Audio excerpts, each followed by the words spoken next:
Good morning students. तो आज हम स्टार्ट करने जा रहे हैं एक नया आयाम, नया डायमेंशन केमिस्ट्री का, डेट इज़ इनऑर्गेनिक केमिस्ट्री। तो डिपेंडिंग ऑन कि आपने कोर्स कौन सा लिया है और आप ये वीडियो मेरे किस माध्यम से देख रहे हो सकता है आप फिजिकल कंप्लीट होने के बाद देख रहे हो या ऑर्गेनिक के बाद देख रहे होगे। लेकिन आज से हम ये जो सीरीज़ स्टार्ट करने जा रहे हैं ये एक इनऑर्गेनिक केमिस्ट्री की सीरीज़ है और बिल्कुल यहाँ से हम बेसिक से लेके एडवांस लेवल तक इस पूरे इनऑर्गेनिक केमिस्ट्री को कवर करेंगे। अब देखिए क्या होता है कि मैं ये जो वीडियो बना रहा हूँ या ये कह लीजिए ये जो मैं लेक्चर्स बना रहा हूँ ये ध्यान में रखते हुए बना रहा हूँ कि यहाँ पे जो मेरा पढ़ने वाला व्यूअर है, चाहे वो ऑनलाइन पढ़ रहा हो चाहे वो यूट्यूब से पढ़ रहा हो, है ना, मैं ये मान के चलता हूँ कि उसके बेसिक्स क्लियर नहीं हैं। और मैं यहाँ से बिल्कुल आप यकीन नहीं करोगे, 9th 10th की जो केमिस्ट्री होती है जो एनसीईआरटी में आप लोगों ने पढ़ी होगी, मैं वहाँ से लेके आपको बिल्कुल एडवांस लेवल तक, तो अगर आपने CSIR नेट का कोर्स लिया है तो मैं मान के चल रहा हूँ कि आप CSIR नेट बैच के बच्चे हो। तो अगर आपने CSIR नेट का कोर्स लिया है तो बिल्कुल 11 9 10th की NCERT से लेके पूरा एडवांस लेवल तक जो आपके गेट तक के लिए रिक्वायर्ड है वो हम कवर करेंगे। हाँ, अगर आपने MPPSC का कोर्स लिया है तो उतना ज़्यादा हम डिटेल में नहीं जाएंगे क्योंकि वो आपके कोर्स के रिक्वायरमेंट में नहीं आता है। लेकिन अगर आप CSIR नेट के कंप्लीट पैकेज के स्टूडेंट हो, अगर आपने वो बैच परचेज़ किया है तो आप खुद देखिएगा कि बिल्कुल बेसिक से लेके एडवांस तक हम जाएंगे। हम यहाँ पे ये अज्यूम नहीं करके चलेंगे कि यार इतनी छोटी चीज़ तो आपको आनी ही चाहिए। ठीक है, अब इनऑर्गेनिक स्टार्ट करने से पहले देखिए मैं आपसे एक सवाल पूछना चाहता हूँ और जनरली मैं हर बच्चों से पूछता हूँ, खासकर अपने ऑफलाइन बैच में तो पूछता ही हूँ। और मैं जहाँ भी लेक्चर लेने जाता हूँ, जैसे कॉलेजेस में जब भी मुझे गेस्ट लेक्चर के लिए बुलाते हैं तो वहाँ के बच्चों से जब मैं इंटरेक्ट करता हूँ तो एक चीज़ मैं कॉमन पूछता हूँ, ये सवाल मैं आपसे भी वही सवाल पूछूंगा और 99% of the student will fail to answer this wrong. Generally वो आंसर गलत ही देंगे। देखिए मैं आपसे एक सिंपल, इनऑर्गेनिक तो स्टार्ट करेंगे हम, है ना, उससे पहले मैं आपसे कुछ बातचीत करना चाहता हूँ। तो ठीक है, थोड़ा पहले हम बातचीत कर लेते हैं। तो मैं बोल रहा हूँ ना बेटा, आप है ना, मैंने फिजिकल में भी यही बोला था आपसे, आप ये मान के मत चलो कि आप एक ऑनलाइन लेक्चर पढ़ रहे हो, आप ये मान के चलो कि आप ऑफलाइन ही पढ़ रहे हो। मतलब जैसे कि आपको ये मानना पड़ेगा, आप विजुअलाइज करो कि आप बिल्कुल एक ऑफलाइन बैच में पढ़ रहे हो। तो कोशिश करो, तो अगर आप सोचो कि अगर आप ऑफलाइन में होते तो क्या बिल्कुल ऐसे ही पढ़ते, आप डाउट पूछते, आप इंटरेक्ट करते, मैं सवाल पूछता आप जवाब देते। तो आप बिल्कुल ये मत सोचो कि हमने जवाब दिया तो आपको क्या पता चलेगा, भले नहीं पता चलेगा, पर आप अपनी तरफ से कोशिश करो कि ये ऑफलाइन सेशन ही है। तो उससे क्या होगा, आपके जो ब्रेन है उसकी फंक्शनलिटी बढ़ेगी, है ना, क्योंकि जितना ज़्यादा आप इंटरेक्ट करते हो तो माइंड आपका उतना ही ज़्यादा डेवलप होता है। तो ये आप मेरी बात पे यकीन कीजिए, मानिए और फिर देखिए कि आपके परफॉर्मेंस और एफिशिएंसी में ड्रास्टिकली अंतर आएगा। ठीक है, तो मैं आपसे पहला सवाल ये पूछना चाहता हूँ, मैं जैसे मैंने कहा ना, मैं हर बार हर बच्चों से हर जगह हर कॉलेजेस में यही सवाल पूछता हूँ। देखिए हमारी केमिस्ट्री में 3 ब्रांचेस होती है ना। हमारी केमिस्ट्री में मतलब ऐसा नहीं कि मतलब हमारी केमिस्ट्री में मतलब बोलचाल की एक भाषा है। तो केमिस्ट्री में हमारे 3 प्रकार की ब्रांचेस होती है जनरली, मेनली कौन कौन सी, फिजिकल होती है, एक ऑर्गेनिक और एक इनऑर्गेनिक। अब मैं अगर आपसे पूछूं कि मुझे बताओ कि इन तीनों में से, फिजिकल, ऑर्गेनिक और इनऑर्गेनिक में से सबसे रटने वाला टॉपिक कौन सा है, मतलब रटने वाली फील्ड कौन सी है। फील्ड नहीं कहना चाहिए, मेरे वर्ड्स को थोड़ा सा, है ना, सिंक्रोनाइज नहीं हो रहे हैं प्रॉपर्ली, मैं टेक्निकल वर्ड यूज़ नहीं कर रहा हूँ। फिजिकल, ऑर्गेनिक और इनऑर्गेनिक में सबसे रटने वाली चीज़ क्या है, बता सकते हो आप बताइए। आप ये मत सोचो हम सुन नहीं रहे, हम सब सुन रहे हैं, ठीक है, टेलीपैथी के थ्रू तो सुन ही रहे हैं, बताइए। तो आई एम श्योर 99% बच्चों ने जवाब दिया होगा इनऑर्गेनिक, रटने वाली। ठीक है, मैं अभी ये नहीं बता रहा कि गलत है कि सही है, पर आपका जवाब इनऑर्गेनिक आया होगा, है ना। और मैं आपसे पूछूंगा, अच्छा बताओ सबसे समझने वाला टॉपिक कौन सा है, फिजिकल, इनऑर्गेनिक, जहाँ सबसे ज़्यादा अंडरस्टैंडिंग रिक्वायर्ड होती है। तो अब आई एम श्योर कि है ना ये आंसर स्प्लिट होगा, तो कुछ बच्चों का जवाब आया होगा फिजिकल और कुछ बच्चों का जवाब आया होगा ऑर्गेनिक, है ना। तो मैं आपको अब क्लियर कर देता हूँ बेटा, आपके ये तीनों ही आंसर गलत है और होता भी बेसिकली ये है। आप सोचो कि आप पूरी कोशिश कर रहे हो, एक ऐसे सोचो कि आप एक दीवार पे चढ़ने की कोशिश कर रहे हो, क्योंकि आपको पता है दीवार के उस पार सक्सेस मिलेगी आपको। आप खूब कोशिश कर रहे हो, आप नहीं चढ़ पा रहे। तो आपने सोचा कि एक काम करते हैं, एक सीढ़ी लेके आते हैं, सीढ़ी दीवार पे टिकाएंगे, सीढ़ी से चढ़ेंगे और फिर हम उस दीवार के उस पार चले जाएंगे जहाँ हमें सक्सेस मिलेगी। ठीक है, तो आप सीढ़ी लेके आए, बड़ी मेहनत करी सीढ़ी लाने में, सीढ़ी दीवार पे टिकाई और अब आप मेहनत करके धीरे धीरे सीढ़ी पे क्या कर रहे हो, चढ़ रहे हो। लेकिन बेटा अगर आपने सीढ़ी ही गलत दीवार पे टिका दी है तो सोचो क्या होगा।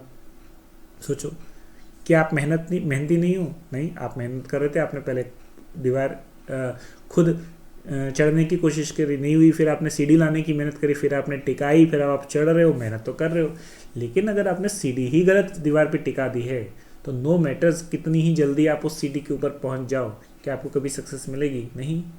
तो क्या होता है ना बेटा, यही चीज़ होती है कि एफर्ट्स अगर आप कर भी रहे हो, लेकिन अगर वो डायरेक्शन गलत है, गलत डायरेक्शन में किए गए सही एफर्ट्स भी कभी भी आपको रिजल्ट्स नहीं देंगे। तो no matter how fast, how early, ठीक है, and how quickly you climb the ladder, if your ladder is lying on the wrong wall, अगर वही चीज़ गलत दीवार पे है तो कभी भी आपको रिजल्ट नहीं मिलेंगे। यही चीज़ बिल्कुल ऐसी होती है। अब देखो होता क्या है, केमिस्ट्री में जनरली बहुत से बच्चों को प्रॉब्लम होती है ना, जनरली केमिस्ट्री यार बड़ा टफ सब्जेक्ट है, नाम से ही केमिस्ट्री को सुन के तो बहुत सारे बच्चे अपनी फील्ड ही बदल देते हैं। और आपको लग रहा होगा कि मैं मजाक कर रहा हूँ, नहीं मैं मजाक नहीं कर रहा, मैं सही कह रहा हूँ। बहुत से बच्चे तो क्या होता है ना, केमिस्ट्री झिलती नहीं है ना, तो वो कुछ टाइम तक तो करते हैं और नहीं झिलती तो उसके बाद फिर वो बॉटनी, जूलॉजी और वटेवर जो भी उनको आसान लगता है वो ले लेते हैं। हालांकि वहाँ पर भी उनको डिसअपॉइंटमेंट ही होता है, होगा और डेफिनेटली होगा।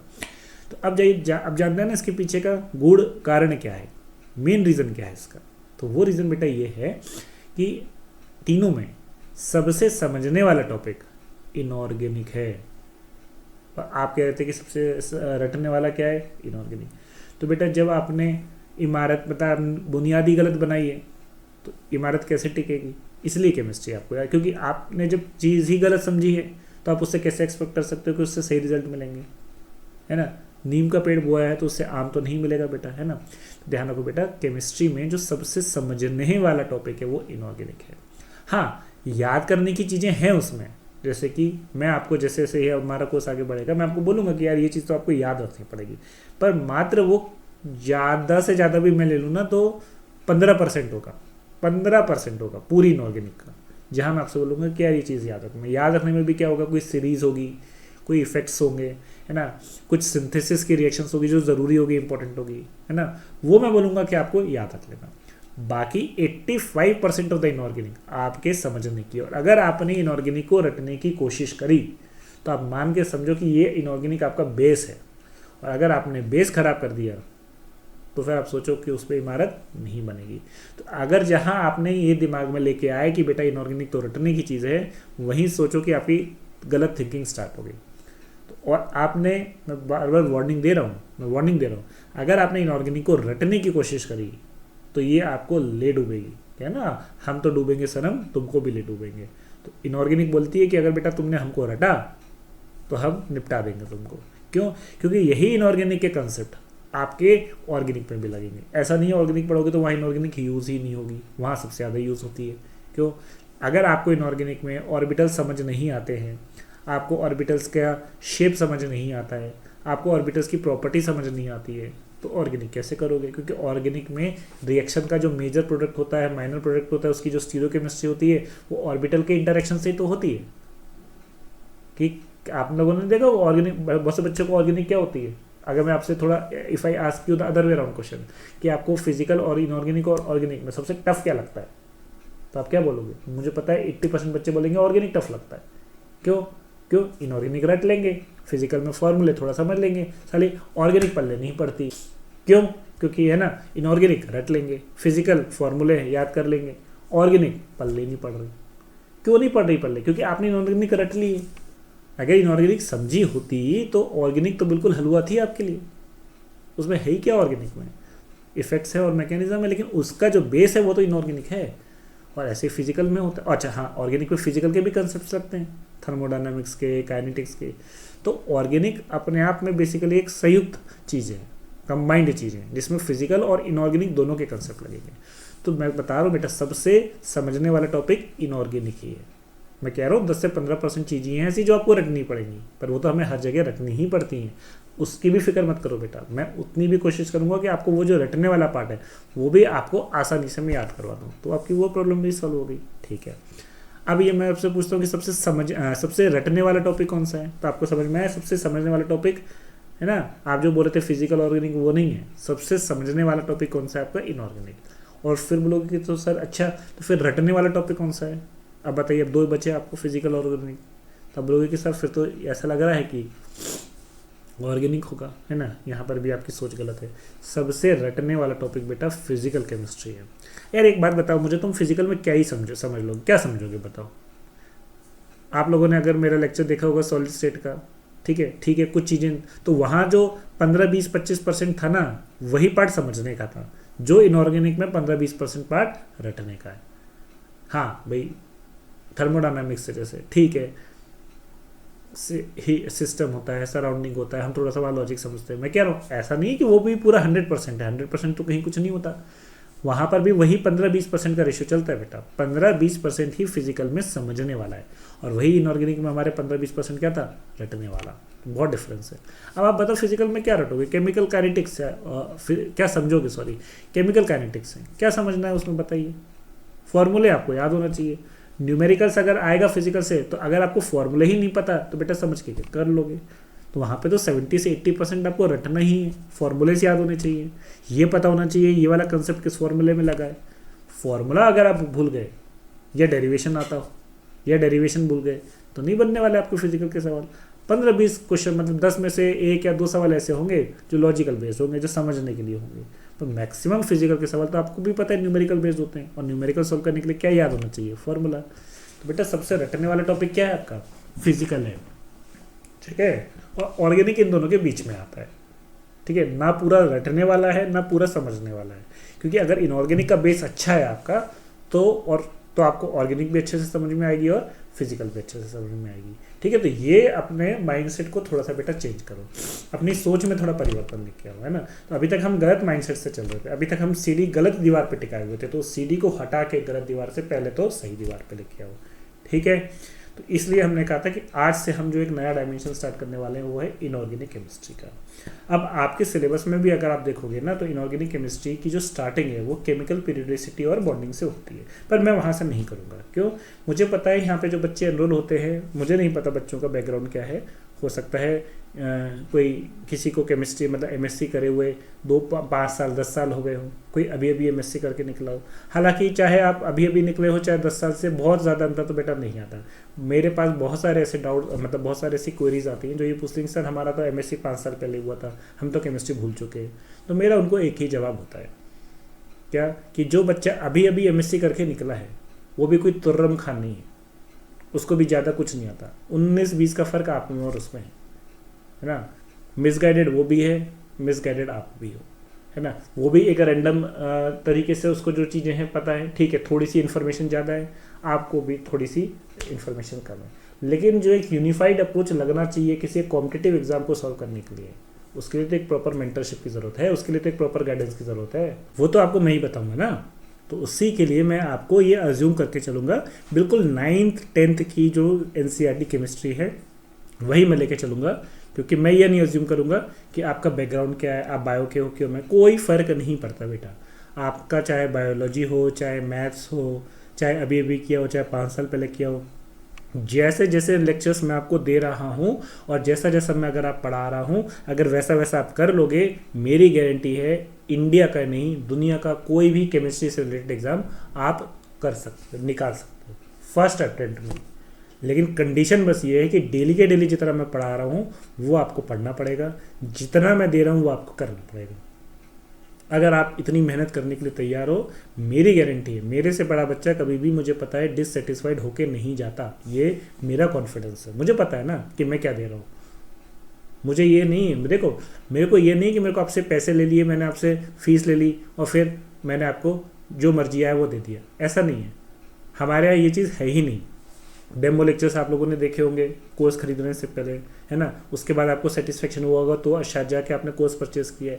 बेटा हमारा तो पॉलिसी ये है, हम तो ये कहते हैं कि अगर आपने कोर्स परचेज कर भी लिया, फिर भी अगर विदिन 7 days आपको पढ़ने के बाद ऐसा लगता है कि नहीं आपके में और इसमें सिंक नहीं बैठ रहा है, मतलब आप इस चीज़ को ग्रैस्प नहीं कर पा रहे हो, ये आपकी सही आपके समझ में नहीं आ रहा है, या आप सेटिस्फाइड नहीं वॉटेवर, तो अगर 7 दिन के अंदर आप छोड़ना चाहते हो, आप डिसकंटिन्यू करना चाहते हो, तो हमारे इंस्टीट्यूट में स्ट्रिक्टली 7 days कहना चाहिए मनी, तो हमारे इंस्टीट्यूट में 7 days मनी बैक पॉलिसी है विदाउट क्वेश्चन आस्क। हमें बेटा आपके पैसे में कोई इंटरेस्ट इतना नहीं है, हमें आपके सिलेक्शन में इंटरेस्ट है। तो अगर आप पैसे देते हो है ना, हम उसके लिए आपके साथ मेहनत कर रहे हैं लेकिन आप ही सेटिस्फाइड नहीं हो तो हम आपके पैसे में बहुत ज़्यादा इंटरेस्टेड नहीं होंगे। हम ये नहीं करेंगे कि नहीं यार अब आपने कर लिया है, आपको तो पहले सोचना चाहिए था, आपको तो पहले डेमो आप सब देखो, पूरी तरीके से सेटिस्फाई हो जाओ फिर कोर्स परचेज करो। हम जनरली यही सजेस्ट करते हैं। लेकिन अगर आप कोर्स परचेज कर भी लेते हो, होता है ना बेटा, कभी कभी ये चीज़ होती है कि हफ्ते भर बाद भी अगर आपको ऐसा फील आ रहा है कि नहीं यार, या तो आप सेटिस्फाइड ही नहीं हो, है ना, आपको लग रहा है कि डेमो में हमें आ रहा था लेकिन अब जो एक्चुअल कोर्स जब स्टार्ट हुआ तो हमें नहीं आ रहा, या आपको लग रहा है कि नहीं यार हमने जितना सोचा था इससे तो बहुत ज़्यादा टफ है, हमसे नहीं हो पाएगा, या मतलब हम नहीं कर पाएंगे, या what ever be the reason, हमें रीज़न जानने में भी इच्छा नहीं। हम आपसे ये भी नहीं पूछेंगे कि आप क्यों छोड़ना चाह रहे हो। आप 7 डेज़ के अंदर, विद इन 7 डेज़ आप रिक्वेस्ट रेज कीजिए, आपको 100% रिफंड प्रोवाइड किया जाएगा हमारी तरफ से, ठीक है। We offer 100% money back return policy, ठीक है। तो खैर ये सारी चीज़ें अलग है, तो इसलिए मैं जो स्टार्ट करूँगा आज जनरल इनऑर्गेनिक केमिस्ट्री से स्टार्ट करूँगा, जनरल केमिस्ट्री से स्टार्ट करूँगा, है ना। वो आपका बेस बनाएगी इनऑर्गेनिक का, और इनऑर्गेनिक क्योंकि खुद ही एक बेस है, तो आप सोचो कि मैं बिल्कुल आपको बिल्कुल ग्राउंड लेवल, ग्राउंड भी नहीं कहना चाहिए, अंडरग्राउंड लेवल से चल रहा हूँ, जहाँ बीज बिल्कुल बोते हैं ना मिट्टी के अंदर, वहाँ से जब वो अंकुरित होता है तो वो चीज़ की क्लीनिंग होना ज़रूरी है, वहाँ आपको क्लैरिटी होना सही है।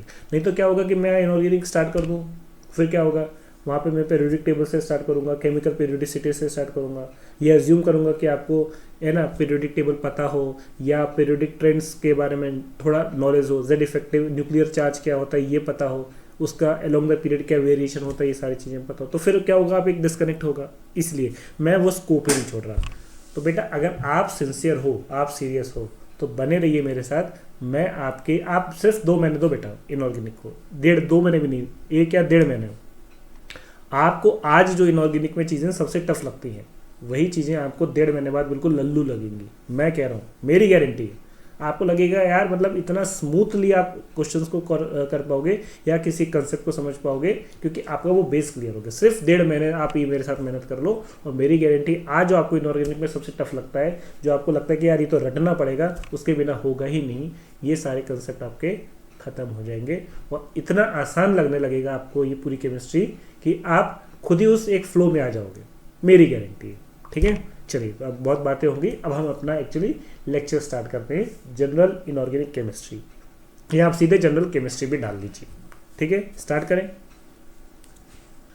अब देखिए जनरल केमिस्ट्री में क्या चीज़ पढ़ेंगे हम, तो मैं बिल्कुल आपको, मैंने कहा था ना 9th-10th के बिल्कुल बेसिक से लेके चलूँगा। हो सकता है कि कुछ बच्चों को ये बोर लगे, तो प्लीज़ बेटा बियर कर लो मेरे साथ, 1 लेक्चर 2 लेक्चर की बात है। हालांकि अगर आपको, हो सकता है कि आपको चीज़ें पहले से पता हो सकता है बेटा आपके थोड़े बेसिक्स अच्छे हों, लेकिन फिर भी बेटा थोड़ा सा एक्स्ट्रा पढ़ने में कोई बुराई नहीं है।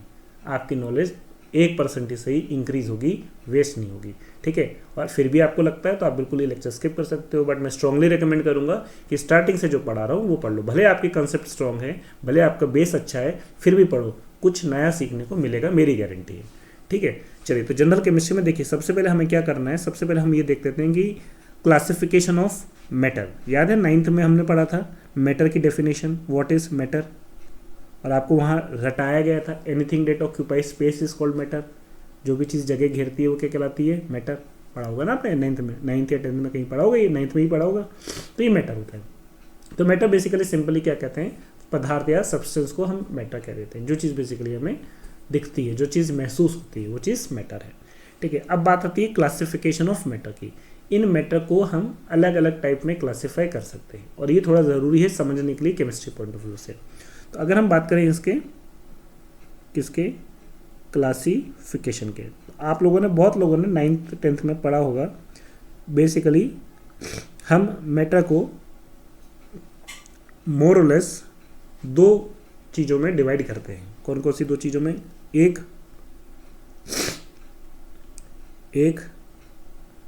प्योर सब्सटेंस, प्योर, और दूसरा इम्प्योर। अच्छा, इम्प्योर को ही हम क्या कहते हैं बेटा, मिक्सचर कहते हैं। इम्प्योर को ही हम मिक्सचर कहते हैं। तो पूरा सब्सटेंस जो है, मैटर या कोई भी सब्सटेंस, उसको हम 2 पार्ट में डिवाइड करेंगे, प्योर में और इम्प्योर में। तो या तो हमारा सब्सटेंस प्योर होगा या तो इम्प्योर होगा। अभी मैं आपको और आगे बताऊंगा। और इस प्योर को भी हम 2 पार्ट में डिवाइड करेंगे फर्दर। कौन कौन से में, प्योर सब्सटेंस या तो एलिमेंट के फॉर्म में होगा या तो किसके फॉर्म में होगा बेटा, कंपाउंड के फॉर्म में। क्या अंतर है, एलिमेंट में, एलिमेंट की खासियत ये होती है कि जो एलिमेंट होगा that are composed of same atoms, same type of atom से बना होगा एलिमेंट। जैसे कि आयरन, तो अब आयरन बोलूँ तो क्या है बेटा, ये आयरन एलिमेंट है कि कंपाउंड है, तो एलिमेंट, आयरन क्या है, एलिमेंट। अब क्या होता है ना, बहुत से बच्चों को ये पता ही नहीं होता कि क्या होता है कि एलिमेंट क्या होते हैं, कंपाउंड, मतलब ऐसे पता होता है लेकिन कहीं अगर थोड़ा सा घुमा दिया जाए तो वहीं पे थोड़ा सा हमारा कन्फ्यूजन स्टार्ट हो जाता है। तो एलिमेंट, तो फिर कंपाउंड क्या होते हैं, कंपाउंड जैसे, अब एक बार बताओ H2O वाटर, ये एलिमेंट है कि कंपाउंड है, तो आप बोलोगे सर ये कंपाउंड है। तो क्या अंतर है, तो वेरी गुड, कंपाउंड जो है ये सेम और डिफरेंट एटम से मिलके बनते हैं। ऐसा नहीं है कि डिफरेंट एटम ही होंगे, हो सकता है जैसे आगे चल के आएगा कि हो सकता है कि क्या हो कि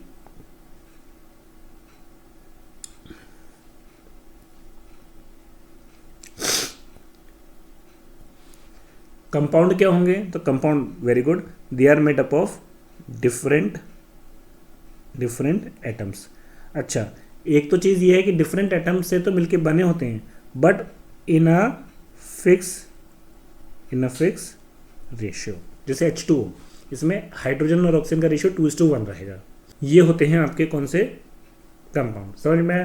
तो एलिमेंट में it is compose of the same type of atoms, और कंपाउंड में it is made up of different type of atoms but in a fix ratio, है ना, रेशियो हमेशा फिक्स रहेगा। ऐसा नहीं कि हर किसी रेशियो में आपने मिला दिया और आपने उसको कंपाउंड कह दिया, ठीक है। अच्छा, मिक्सचर जो है या इम्प्योर सब्सटेंस, इसको भी हम दो पार्ट में क्लासिफाई करेंगे। कौन कौन से दो पार्ट में, एक होमोजीनियस मिक्सचर और एक होता है बेटा हमारा हेट्रोजीनियस मिक्सचर। अब देखो, वैसे तो ब्रॉड क्लासिफिकेशन बहुत बड़ा है, मतलब जैसे तो हम देखें, अगर हम मैटर को क्लासीफाई करें तो एक्चुअली हम इसको किस में करते हैं, दो टाइप में, फिजिकल क्लासिफिकेशन और केमिकल क्लासिफिकेशन। मतलब हम पहले ये देखेंगे कि हमारा जो मैटर है उसको हम फिजिकली क्लासीफाई कर रहे हैं कि केमिकली कर रहे हैं। फिजिकली क्लासीफाई कैसे करेंगे, तो फिजिकली मैटर या तो क्या होगा, सॉलिड, लिक्विड और गैस होगा, ठीक है, तो ऐसे कर सकते हैं। केमिकली, ये जो क्लासिफिकेशन है ये हम केमिकली कर रहे हैं, केमिकली या तो वो प्योर होगा या तो इम्प्योर होगा, तो वो, तो हम है ना थोड़ा सा कंसाइज लेके चल रहे हैं, जितना ज़रूरी है उतना। होमोजीनियस मिक्सचर क्या होता है बेटा, होमो का मतलब होता है सेम, तो मिक्सचर क्या होगा, मिक्सचर और कंपाउंड में क्या अंतर है, तो मिक्सचर में भी तो डिफरेंट एटम्स होंगे, डिफरेंट कंपाउंड्स होंगे, तो अंतर क्या है कंपाउंड में और मिक्सचर में, तो यही अंतर है कि कंपाउंड में एटम्स का कंपोजिशन फिक्स होता है, जबकि मिक्सचर में कोई कंपोजिशन फिक्स नहीं होगा, ठीक है। जैसे वाटर है H2O, तो आप ये बताओ, वाटर एक ग्लास में अगर आप एक पानी लोगे तो क्या होगा, उसका कंपोजिशन ऊपर से नीचे तक आपको क्या दिखेगा, थ्रू आउट सेम दिखेगा, और H2O में हाइड्रोजन और ऑक्सीजन का रेशियो 2:1 दिखेगा। ऐसा नहीं होगा कि ऊपर का पानी लोगे तो हाइड्रोजन ज़्यादा दिखेगा, नीचे वाले पानी में ऑक्सीजन कम दिखेगा, ऐसा नहीं है, ठीक है। देन मिक्सचर समझ में आया। होमोजीनियस मिक्सचर मतलब, होमोजीनियस का मतलब होता है यूनिफॉर्म कंपोजिशन। यूनिफॉर्म कंपोजिशन का मतलब ओवरऑल जो डिस्ट्रीब्यूशन है, कंपोजिशन का मतलब होता है बेसिकली डिस्ट्रीब्यूशन।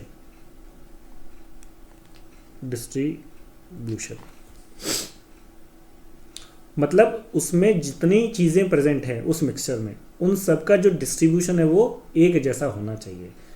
अब ये कैसे पता होगा कि एक जैसा है कि नहीं, तो अगर आपको चीज़ें विजुअली दिख रही हैं तो समझ आ जाएगा। अब अगर मान लीजिए चीज़ें नहीं दिख रही, जैसे फॉर एग्जांपल एयर, एयर में भी तो एयर क्या है, अब आप बताओ एयर क्या है, कंपाउंड है कि मिक्सचर है, तो बेटा एयर तो मिक्सचर है, मतलब ये इम्प्योर में आएगा, क्योंकि एयर के अंदर बहुत सारी क्या होती है, गैसेस होती हैं। अब मुझे बताओ ये एयर होमोजीनियस मिक्सचर होगा कि हेट्रोजीनियस होगा, कंपोजिशन डिस्ट्रीब्यूशन सेम रहता है कि डिफरेंट रहता है, तो air is a homogeneous mixture, है ना। अब मुझे आपको लग रहा होगा कि सर जैसे एयर है उसमें नाइट्रोजन होती है, ऑक्सीजन होती है, कार्बन डाइऑक्साइड होती है, पर आप बोलोगे कि सर सबका कंपोजिशन तो अलग अलग है। कंपोजिशन अलग अलग है, मतलब बेसिकली क्या अलग अलग है, परसेंटेज अलग अलग है, लेकिन डिस्ट्रीब्यूशन तो सेम है ना।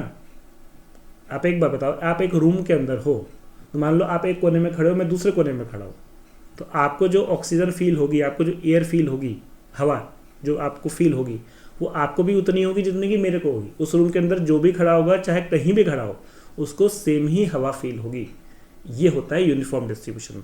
वो जो आप बात कर रहे हो वो परसेंटेज की बात कर रहे हो कि एयर में इसका परसेंट, तो परसेंटेज कंपोजिशन है, वो तो एक अलग है। तो मिक्सचर में कंपोजिशन हो सकता है सबका अलग अलग हो, लेकिन उसका डिस्ट्रीब्यूशन कैसा है वो इंपॉर्टेंट रखता है। तो अगर डिस्ट्रीब्यूशन यूनिफॉर्म है, एक जैसा डिस्ट्रीब्यूशन है, हर जगह सेम है, तो वह हमारा क्या कहलाएगा, होमोजीनियस। और सबसे अच्छा शॉर्टकट क्या है पता है, ये पता करने का कि होमोजीनियस है कि नहीं।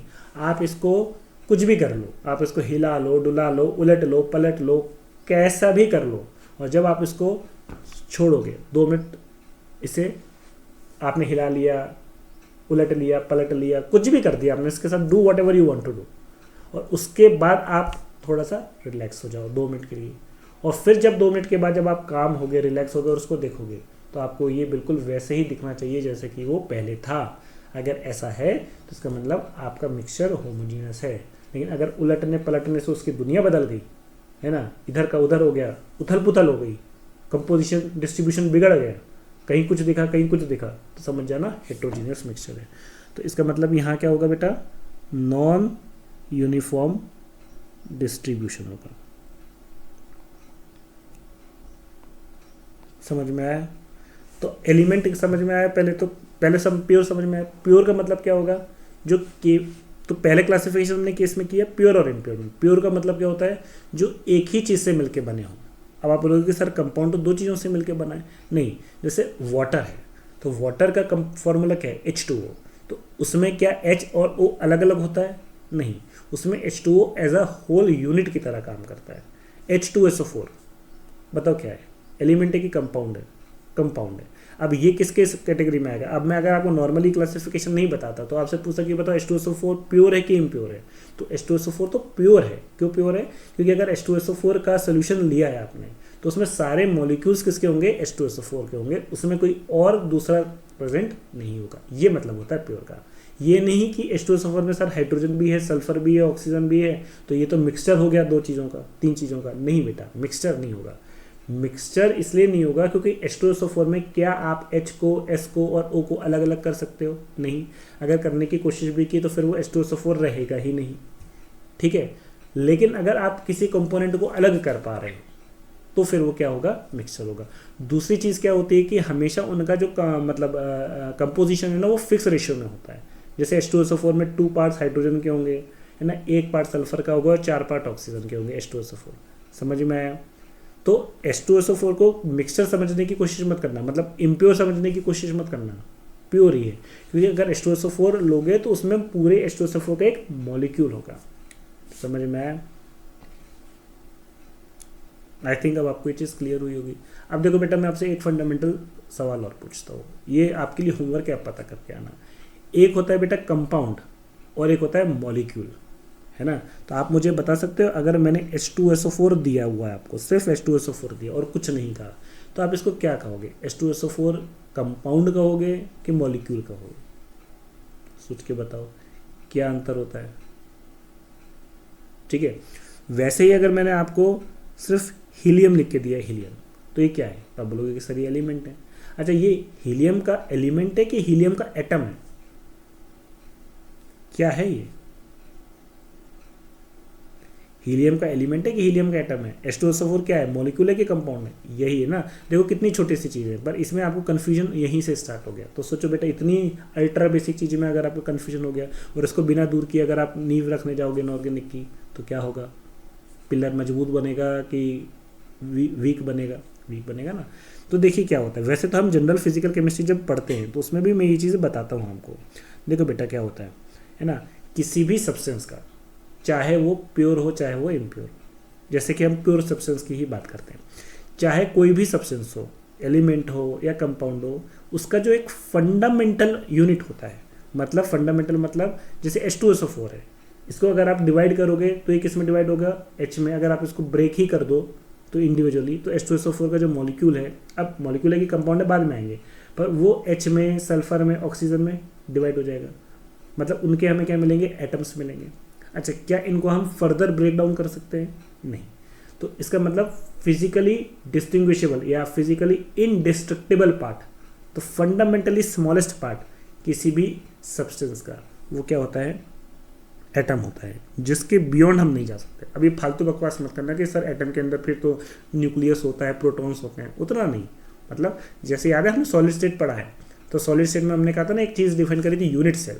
यूनिट सेल क्या होती है? यूनिट सेल एक बेसिक बिल्डिंग ब्लॉक होता है जिससे पूरी लेटेस्ट बनती है, ठीक है, तो वो चीज़ है।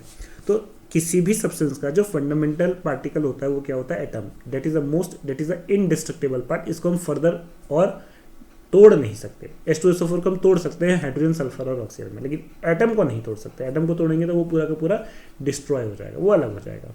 तो ये बताइए कि जैसे अगर मैंने आयरन बोला Fe, तो ये क्या है? तो बेटा ये एक एलिमेंट है ना। अच्छा एलिमेंट है, इसका मोस्ट फंडामेंटल पार्ट क्या है? एटम, ठीक है। तो एटम तो आंखों से दिखता नहीं है, लेकिन आयरन तो आंखों से दिखता है। तो आपको जो दिख रहा है आयरन, वो क्या है? एलिमेंट है कि वो एटम है? वो एलिमेंट है, वो दिख रहा है आपको, वो आयरन का एलिमेंट है। अच्छा इस आयरन के एलिमेंट के अंदर बहुत सारे आयरन के क्या होंगे? एटम्स होंगे, छोटे छोटे छोटे छोटे छोटे छोटे छोटे छोटे एटम्स होंगे जो आपको नहीं दिख रहे होंगे। इन सारे एटम से मिलकर आयरन का एक एलिमेंट बना है। तो इसका मतलब क्या हुआ कि आयरन का या कह लो एलिमेंट का जो फंडामेंटल यूनिट है वो क्या है बेटा? एटम है। बोलो ठीक। अच्छा कंपाउंड जो है ये भी मिलके तो एलिमेंट से ही बना है। अरे बोलो ठीक है, कंपाउंड मिलके तो एलिमेंट से ही बना है। जैसे H2SO4 है, ये किस एलिमेंट से मिलके बना है? हाइड्रोजन, सल्फर और ऑक्सीजन से। H2O किससे मिलके बना है? हाइड्रोजन और ऑक्सीजन से। अमोनिया किससे मिलके बना है? नाइट्रोजन और हाइड्रोजन से। तो कंपाउंड भी किससे मिलके बना है? एलिमेंट से मिलके बना है। और एलिमेंट की फंडामेंटल यूनिट क्या बताई थी अभी मैंने आपको? एटम। तो क्यों ना ये कह दो कि कंपाउंड की भी फंडामेंटल यूनिट क्या होती है? एटम। तो ये कहा जा सकता है कि चाहे कोई भी सब्सटेंस हो, प्योर हो, इम्प्योर हो, एलिमेंट हो, कंपाउंड हो, उसकी फंडामेंटल यूनिट क्या होगी? एटम होगी। मतलब इनडिस्ट्रक्टिबल पार्ट एटम होगा। समझ में आया? तो एलिमेंट और एटम में तो समझ में आया। जैसे कार्बन बोलेंगे तो कार्बन क्या है? एलिमेंट है। कोई भी चीज़ आप लेते हो, मैग्नीशियम, सोडियम, पोटेशियम, ये सारे के सारे क्या है? एलिमेंट है। पीरियोडिक टेबल आपने अगर देखी होगी तो वो सारे के सारे क्या है? अरेंज करते हैं हम एलिमेंट को, अरेंज करते हैं हम एटम को थोड़ा ना अरेंज करते हैं। हाँ, उस एलिमेंट का फंडामेंटल पार्ट एटम है। अच्छा अब फिर कंपाउंड क्या है और मॉलिक्यूल क्या है? तो जैसे जैसे जैसे कि अगर हम बात करते हैं किसी भी एलिमेंट का fundamental particle, fundamental unit atom होती है, उसी तरीके से किसी भी कंपाउंड का फंडामेंटल यूनिट मॉलिक्यूल्स होते हैं। हालांकि इसको भी अगर आप डिवाइड करोगे तो ये एटम्स में ब्रेक हो जाएंगे, लेकिन अगर हम बात करेंगे कंपाउंड की फंडामेंटल यूनिट, बिल्डिंग ब्लॉक क्या है? मॉलिक्यूल है। जैसे कि वाटर, वाटर आपको दिखता है, पर वाटर के अंदर जो वाटर का मॉलिक्यूल है क्या वो आपको दिखता है? नहीं दिखता। तो इसका मतलब वाटर जो है वो किससे मिलकर बना है? वाटर मॉलिक्यूल से मिलकर बना है। तो ऐसे बहुत सारे वाटर के मॉलिक्यूल्स होंगे जिससे वो वाटर आपको दिखाई दे रहा है। समझ में? H2SO4 आपको दिखता है, तो क्या H2SO4 दिखता है कि H2SO4 का मॉलिक्यूल दिखता है? आपको H2SO4 दिखता है। अच्छा उसके अंदर जो एक मॉलिक्यूल होगा H2SO4 का वो तो नहीं दिख रहा आपको। क्या H2SO4 का मॉलिक्यूल दिखता है क्या? क्या आपको उसमें HSO4 ऐसे दिखता है क्या? नहीं। इसका मतलब जो बेसिक ब्लॉक है किसी कंपाउंड का वो क्या है? मॉलिक्यूल्स है। एलिमेंट की फंडामेंटल यूनिट क्या होती है? एटम्स। कंपाउंड की फंडामेंटल यूनिट क्या होती है? मॉलिक्यूल्स। हालांकि अगर हम बात करें ओवरऑल ब्रॉड टर्म्स में तो सारे सब्सटेंस, चाहे एटम्स, चाहे एलिमेंट हो, चाहे कंपाउंड, फंडामेंटल यूनिट क्या होती है? एटम ही होती है, क्योंकि अल्टीमेटली कंपाउंड मॉलिक्यूल से मिलके बने। कंपाउंड की फंडामेंटल यूनिट मॉलिक्यूल है, और मॉलिक्यूल मिलके किससे बने? एलिमेंट से। तो ये कहा जा सकता है कि कंपाउंड की भी फंडामेंटल यूनिट क्या है? एटम ही है। लेकिन कंपाउंड कहेंगे कि मॉलिक्यूल कहेंगे? तो अगर मैं आपको बोलूँ H2O क्या है, तो H2O एक कंपाउंड है, इसके अंदर बहुत सारे मॉलिक्यूल्स होंगे। अच्छा कितने मॉलिक्यूल्स होंगे ये हम फिजिकल केमिस्ट्री में सीखेंगे निकालना, मोल कंसेप्ट की मदद से, कि अगर हमें मास पता है कि H2SO4 का अच्छा इतने ग्राम H2SO4 है तो इसके अंदर H2SO4 के कितने मॉलिक्यूल्स होंगे वो चीज़ पता चलेगी। तो आपको मोटा मोटा एक क्लासिफिकेशन समझ में आया? फिर से देख लो बेटा, दिख रहा है आपको? हाँ फिर से बता रहा हूँ, सब्सटेंस को हम कितने पार्ट में क्लासीफाई करते हैं? दो में, प्योर में और इम्प्योर में। प्योर जो है वो क्या है? दो चीज़ों से मिलकर बना है, एलिमेंट से और कंपाउंड से। एलिमेंट क्या होते हैं? सेम एटम्स के होते हैं। कंपाउंड्स डिफरेंट एटम के होते हैं। इन अ फिक्स कंपोजिशन। ठीक है, इम्प्योर कितने होते हैं या मिक्सचर कितने होते हैं? 2, होमोजीनियस और हेट्रोजीनियस। होमोजीनियस का मतलब यूनिफॉर्म डिस्ट्रीब्यूशन, मैंने कंपोजिशन नहीं कहा, कंपोजिशन फिक्स हो भी सकती है नहीं भी हो सकती, डिस्ट्रीब्यूशन यूनिफॉर्म होना चाहिए, हर जगह वो आपको एक जैसा दिखना चाहिए। ठीक है, और हेट्रोजीनियस मिक्सचर में क्या होगा? नॉन यूनिफॉर्म डिस्ट्रीब्यूशन होगा। समझ में आया? चलिए अब मैं आपको क्या कर रहा हूँ, कुछ एग्जांपल्स दे रहा हूँ। अब इसको भी मैं क्या करता हूँ पता है, फर्दर मैं इसको कर सकता हूँ, जैसे कि क्या कहना चाहिए, प्योर सब्सटेंस को हमने किस में करा था? एलिमेंट में। अब मैं एलिमेंट को भी 3 पार्ट में फर्दर सब डिवाइड कर सकता हूँ। कैसे में? मेटल्स में, नॉन मेटल्स में और मेटेलॉइड्स में। पर उतना नहीं जा रहे हैं, हमें एक ब्रॉड क्लासिफिकेशन लेके ही। तो क्या आप मुझे अब मैं कुछ जनरल एग्जाम्पल दे रहा हूँ, आपको बस मुझे ये बताना है कि ये किस कैटेगरी में बिलोंग करेगा। पहले तो ये बताना है प्योर है कि इम्प्योर है, प्योर है कि मिक्सचर है, प्योर है तो एलिमेंट है कि कंपाउंड है, और मिक्सचर है तो होमोजीनियस है कि हेट्रोजीनियस है। ठीक है, चलिए पहले अगर मैं Fe की बात करूं, आयरन की, सिर्फ इतना दिया, मैंने कुछ नहीं बोला, तो क्या बोलोगे? तो आयरन तो ये क्लियरली आपको क्या दिख रहा है? एलिमेंट।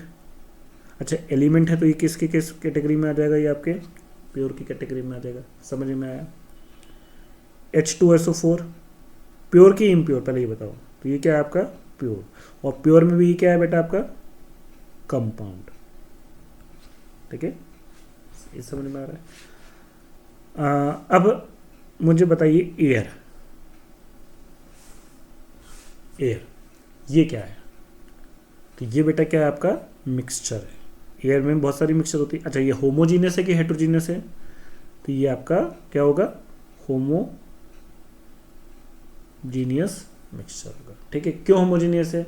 आप, मैंने कहा था रूम में हो, है ना, आप एक काम करो, पंखा चला लो, 5 पे चला लो, एसी चला लो, फिर सब बंद करो। तो बंद करने के बाद जब वो नॉर्मल 2-5 मिनट बाद नॉर्मलाइज होगा, रिलैक्स होगी, तो क्या आपको उसमें ऐसा लगेगा कि एयर के मॉलिक्यूल्स इधर उधर हो गए? क्या ऑक्सीजन दूर चली गई है, नाइट्रोजन पास आ गई है? ऐसा तो नहीं होगा। इसका मतलब ओवरऑल कंपोजिशन क्या रहेगा? उसका सेम रहेगा। तो एयर कैसी हो गई मेरी? होमोजीनियस मिक्सचर का केस हो गया। ठीक है, चलिए अब मैं जो आपको देने जा रहा हूँ, ये बताइए ब्लड। बताओ ब्लड, पहले तो ये बताओ प्योर है कि इम्प्योर है? तो बेटा ब्लड प्योर नहीं है, ब्लड में केवल एक ही चीज़ नहीं पाई जाती, एलिमेंट्री एटम्स नहीं, कंपाउंड नहीं पाए जाते। ब्लड क्या है? बेसिकली मिक्सचर है। क्यों? अगर आप ब्लड को माइक्रोस्कोप के साथ देखोगे तो उसमें आपको आरबीसी दिखेगी, प्लाज्मा दिखेंगे, और अलग अलग कुछ कुछ सेल्स होते हैं जो आपको दिखाई देंगे। तो बेसिकली क्या हो गया? मिक्सचर हो गया। अच्छा किस प्रकार का मिक्सचर होगा? होमोजीनियस के heterogeneous, and that is the point of confusion. ध्यान रखिएगा बेटा, ब्लड जो है ना वो हेट्रोजीनियस मिक्सचर है।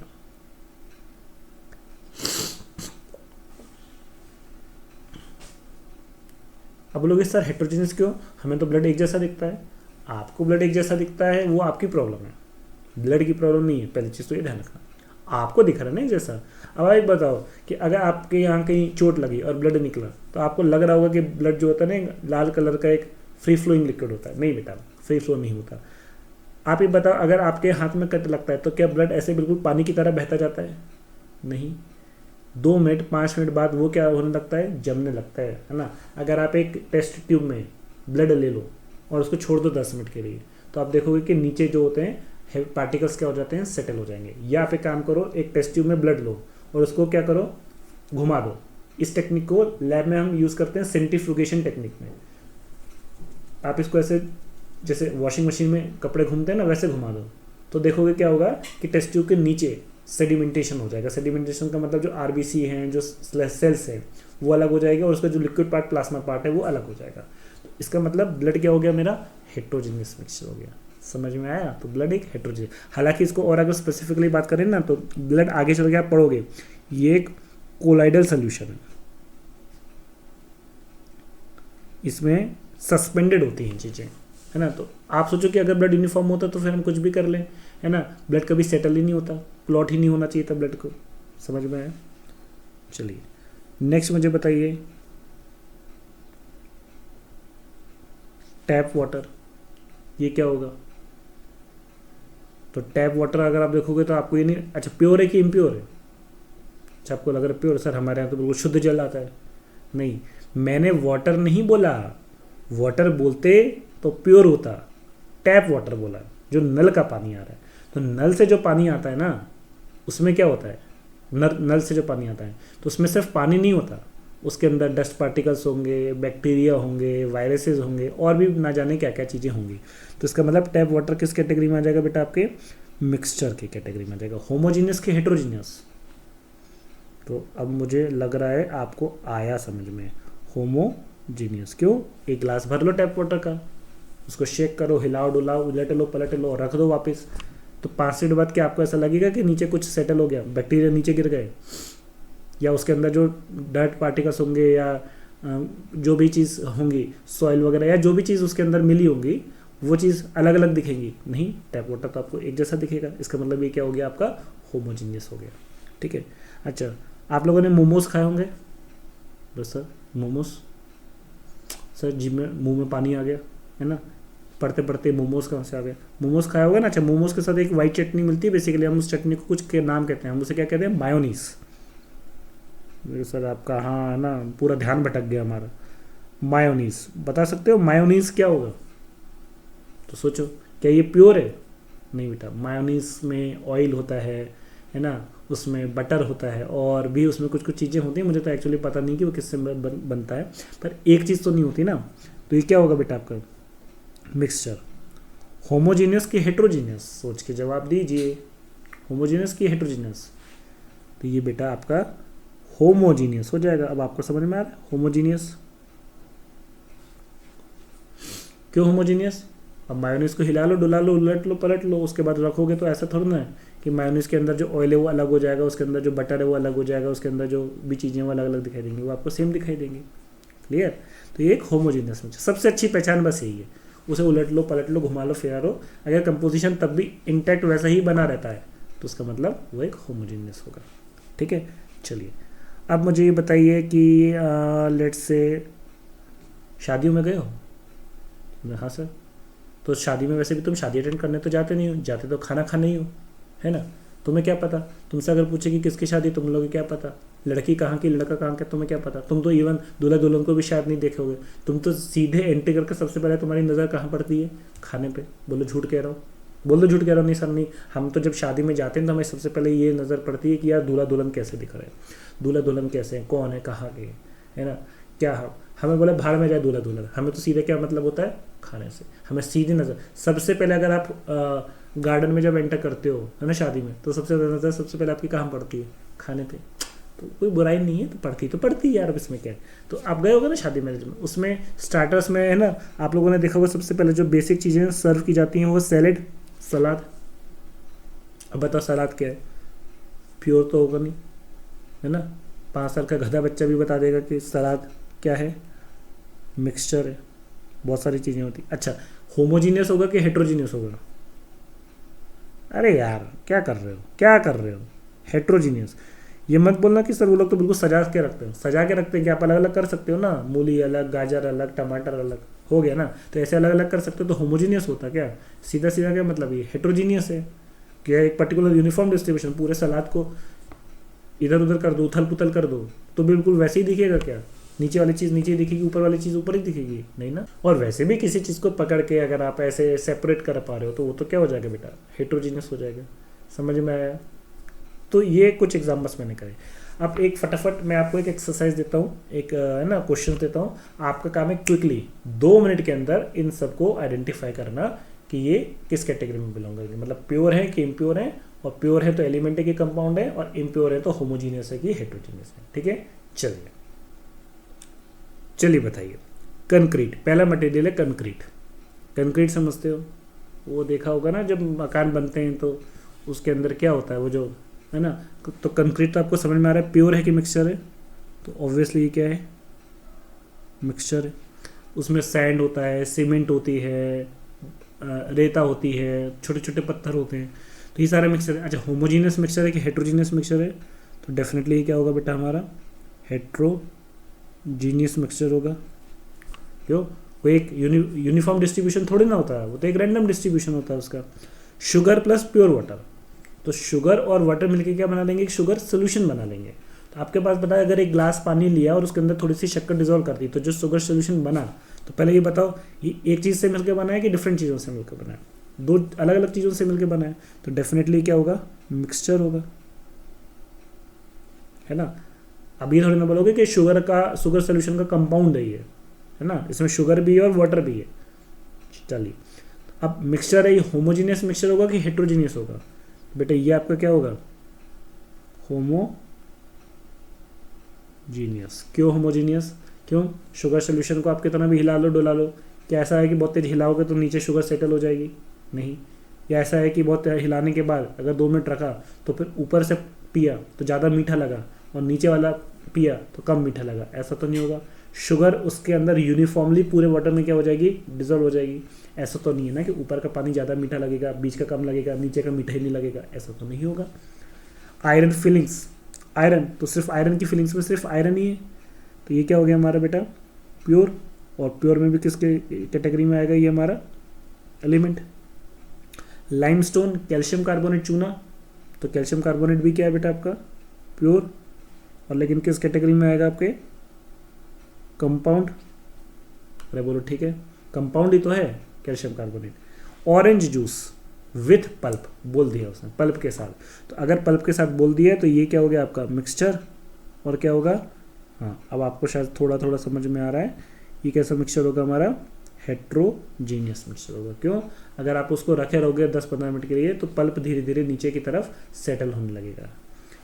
पैसिफिक ओशन, अब बोलोगे सर ये पैसिफिक ओशन, तो ये तो बच्चा बता दे कैसा है मिक्सचर और कैसा है हेट्रोजीनियस, है ना। पैसिफिक ओशन के अंदर बहुत सारी होंगी, मिट्टी होगी, पत्थर होंगे, मछलियाँ होंगी, छोटे छोटे सब बहुत सारी चीज़ें होंगी, है ना। और ऐसा लग रहा है बिल्कुल यूनिफॉर्म होगा, एक जैसा डिस्ट्रीब्यूशन होगा? नहीं।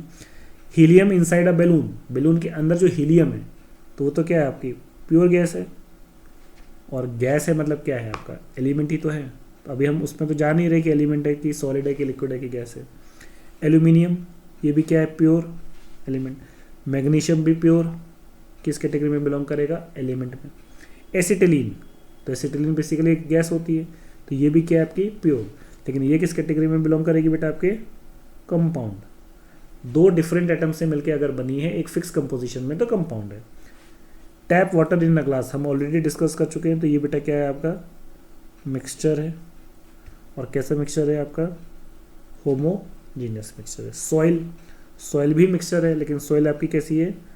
हेट्रोजीनियस मिक्सचर है। ठीक है, देखो बेटा ये हमारे, मैं आपको कह रहा हूँ कि आप देखोगे ना कि हमारे केमिस्ट्री से इसका रिलेशन बहुत ज़्यादा नहीं है। जो मेन केमिस्ट्री है, अगर आप नेट के बैच के हो तो हो सकता है कि जो बच्चे अभी भी पढ़ के निकले हैं, जिनका बेस थोड़ा अगर ठीक ठाक है, सही है, तो उसको ये बोर लग रहा होगा, सर ये चीज़ क्या 9th-10th की, ये सब 9th-10th में पढ़े हो बेटा आपने, मैटर्स का क्लासिफिकेशन, प्योर है कि इम्प्योर है। लेकिन हम यहाँ दोबारा पढ़ रहे हैं, एक तरीके से कह लो हम दोबारा रीलिव कर रहे हैं, दोबारा एक तरीके से यही वही ज़िंदगी हम दोबारा जी रहे हैं। तो एक मौका मिला है, नेचर ने आपको एक मौका दिया है, किस्मत ने आपको एक मौका दिया है कि आप वो चीज़ जो आपने पहले अच्छे से नहीं पढ़ पाए उसको आप एक बार फिर अच्छे से जी जान लगा के पढ़ लो। तो बोर लग रहा है तो ठीक है यार, कुछ नया चीज़ तो सीखने को मिला ही होगा ना, तो इतना क्यों ले रहे हो। इसलिए ये बेस अगर अपना मजबूत बना लिया ना, तो मैं बता रहा हूँ आपको 1.5 महीने बाद आपकी केमिस्ट्री ऐसी फ्लॉलेस हो गई, इतनी स्मूथ चलेगी, आप खुद बिलीव नहीं करोगे कि 2 महीने पहले हम क्या थे और आज हम क्या हैं। ठीक है, चलिए प्योर वाटर। अब प्योर वाटर अगर बोल दिया है, नाम में ही प्योर है और वाटर है, तो बेसिकली क्या है आपका?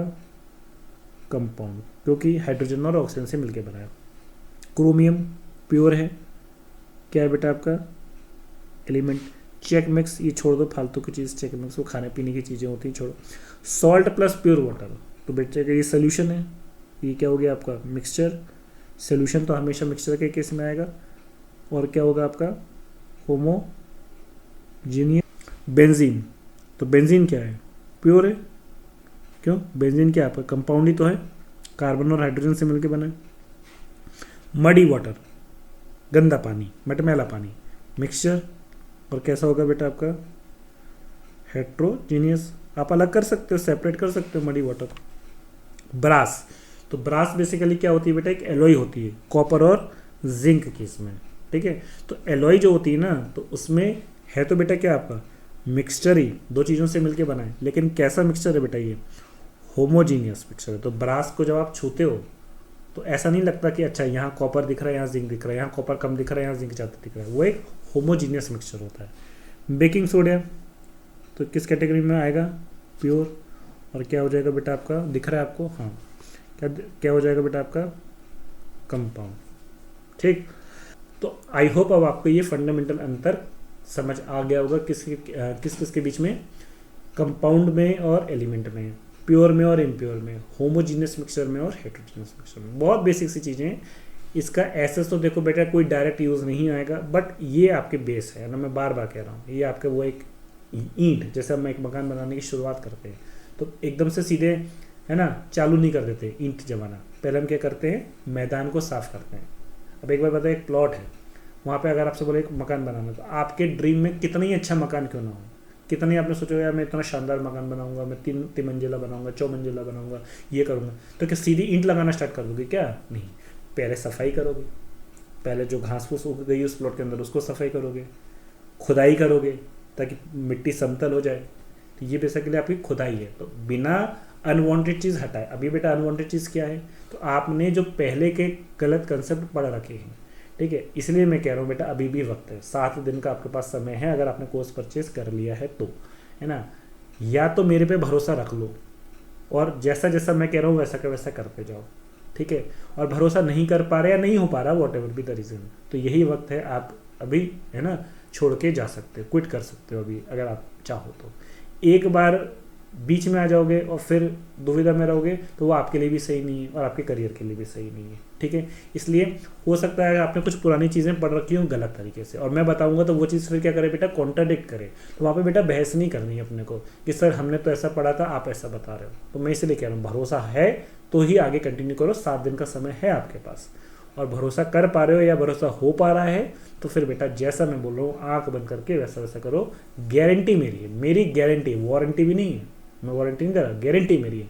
2 महीने बाद आप खुद नहीं आइडेंटिफाई कर पाओगे कि आपकी केमिस्ट्री कितनी अच्छी हो गई, लेकिन है ना बस भरोसा करना पड़ेगा। और नहीं कर पा रहे तो 7 दिन का समय, 7 दिन सफिशिएंट टाइम होता है बेटा ये डिसाइड करने पे कि आपको ट्रस्ट हो पा रहा है कि नहीं, आपको समझ आ पा रहा है कि नहीं, आप है ना आपकी फ्रीक्वेंसी मैच कर पा रहे कि नहीं, आपके अंदर की वो कैपेबिलिटी क्या है उतनी कि ये जो लेवल की जो एग्जाम की रिक्वायरमेंट है वो फुलफिल कर पाएगी कि नहीं, ये डिसाइड करने के लिए 7 दिन का समय है। इवन आपने पैसे दे दिए तो भी मैं कह रहा हूँ 7 दिन के अंदर अगर आप पैसे रिफंड करने के लिए मांगते हो, आप कोर्स छोड़ना चाहते हो तो आपको पूरी अनुमति है, आपके पूरे पैसे रिटर्न कर दिए जाएंगे, ठीक है। लेकिन अगर मेरे साथ हो, अगर मेरे साथ मेरी एनर्जी से एनर्जी मैच करने में, मेरी एनर्जी से एनर्जी अगर आप मैच करने की दमखम में रखते हो, नहीं कि यार हमें सिर्फ सिलेक्शन नहीं, एक अच्छी रैंक चाहिए, एक अच्छा कॉलेज चाहिए, एक अच्छी लाइफ चाहिए, तो बेटा कमर कस लो, कोई रियायत नहीं देने वाला मैं, है ना, कोई लीनियंसी नहीं देने वाला, मेहनत करनी होगी, जम के मेहनत करनी पड़ेगी, 6 महीने जम के मेहनत कर लो और फिर आप इमेजिन नहीं कर पाओगे कि आपकी लाइफ 6 महीने के बाद क्या हो पाएगी। लेकिन अगर किसी भी प्रकार का पशुपेक्ष है, किसी भी प्रकार की दुविधा है तो अभी समय है, सोच लीजिए आप, ठीक है। तो मैं इसलिए कह रहा हूँ कि ये कटाई छटाई याद है, मैंने कहा था प्लॉट की होती है तो उसमें दिक्कत होती है, आपके पुराने कंसेप्ट को आपको छोड़ना पड़ेगा, कटाई करनी पड़ेगी, फिर खुदाई चलेगी, मिट्टी को खोद के समतल बनाना पड़ेगा, तो उसमें दिक्कत होगी, तकलीफ होगी, तो वो सहन कर सकते हो। और उसके बाद आप सोचो कि जब उसके ऊपर वो इमारत बनेगी जैसा कि आपने सोचा है, जैसा कि आपका सपना था, तो सोचो कि वो कैसा होगा। तो वो चीज़ अगर आपको इंस्पायर कर रही है तो बेटा कंटिन्यू करो, गारंटी मेरी है। सब्जेक्ट पे आपके 2 महीने के बाद, मैं पूरे 6 महीने की तो बात ही नहीं कर रहा, 2 महीने के बाद आप अपने किसी भी दोस्त को बिठा लेना, चाहे वो किसी भी कोचिंग से पढ़ाओ, दिल्ली की कोचिंग से पढ़ा हो, XYZ दुनिया की किसी भी कोचिंग से पढ़ाओ, आप उसके सामने 20 लगोगे, 19 नहीं लगोगे। आपके लेवल में और उसके लेवल में ज़मीन आसमान का अंतर होगा इन टर्म्स ऑफ एवरीथिंग, मेरी गारंटी, बड़ी विश्वास करो, ठीक है। चलिए ये चीज़ समझ में आया, बढ़े आगे हम कंटिन्यू करें। चलिए नेक्स्ट लिखिए, रिप्रेजेंटेशन ऑफ एटम्स, एटम्स नहीं कहना चाहिए, एटम, एटम को कैसे रिप्रेजेंट करते हैं। तो देखो बेटा एटम को रिप्रेजेंट करने का तरीका ये है कि जो भी एटम होते हैं उसको हम एक्स से डिनोट कर रहे हैं, किसी भी एटम, एक्स कुछ भी हो सकता है, कोई से भी एटम हो सकता है, इसके नीचे हम लिखते हैं कुछ इस तरीके से, जेड अभी मैं सब समझा रहा हूँ, और ऊपर लिखते हैं ए। ये एटम को रिप्रेजेंट करने का तरीका है।